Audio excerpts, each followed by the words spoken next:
তো গাইস প্রথমে এই ভিডিওটা দেখো, তারপরে দুই চারটা কথা বলি। যদি আপনি স্বামী হিসাবে মানেন মামুনি, তাহলে দূরে একবার বলেন আলহামদুলিল্লাহ বলেন। আমি মানি না। সব কিছু হয়ে গেছে, অনকন মানি না, তাহলে কেমন হইব? মারেন না, আর মারেন না। মেয়ের একে তো জোর করে বিয়ে দিতেছেন, বুড়া বুড়া লাগে আবার মারতেছেন। মারেন না মামুনি, জামাইয়ের অনেক টাকা পয়সা আছে, কান্নাকাটি করেন না।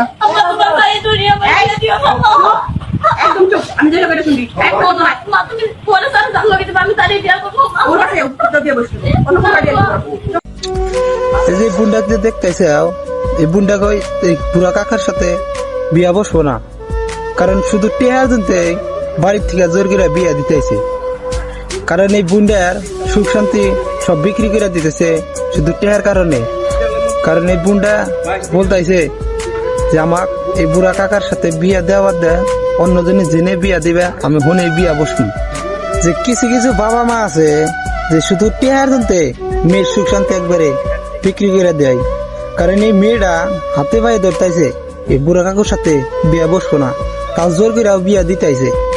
কারণ কি আর বলবো, এই দুনিয়াটা তো এখন টেহার জন্যই চলে। কারণ টেহা থাকলে সবকিছু পাওয়া যায় রে।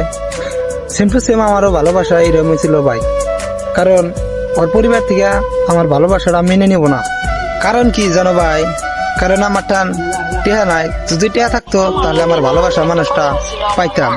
শুধু টাকার জন্যে তার মেয়ে দিল অন্য হাতে তুলে। কারণ আমার ভালোবাসাটাও সেই মেয়েটাও বুঝলো না। কারণ টাকা আলা জামাই ভাইয়া আমার গেল বুঝলা। তাই একটা কথা বলি কি ভাই, তোমাদের এই দুনিয়াতে টাকা থাকলে সবই পাইবে। তাই মন নাগা টাকা কামাও।